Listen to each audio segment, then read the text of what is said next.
अंजली भारती यांनी केलेल्या वक्तव्याची चित्रफीत माध्यमांमधून समोर आलेली आहे। अमृता फडणवीस यांच्यावर केलेल्या आक्षेपार्ह वक्तव्याचा मी जाहीर निषेध करते।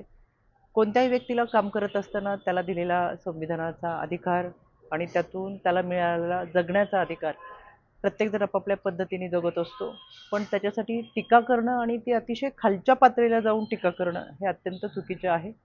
राज्य महिला आयोगाने याची दखल घेतलेली असून भंडारा पोलीस अधीक्षक आणि भंडारा जिल्हाधिकारी यांना पत्रव्यवहार करत या संपूर्ण घटनेचे चित्रफीत आणि ज्या पद्धतीचं वक्तव्य केलेलं आहे यावरती कारवाई करण्याचे निर्देश दिलेले आहेत। व्यक्ती स्वातंत्र्याचा चुकीचा अर्थ काढून टीका करत असताना ज्या पद्धतीने आक्षेपार्ह विधान केलेलं आहे तर कायद्याच्या चौकटीतून निश्चितपणाने कारवाई केली जाईल।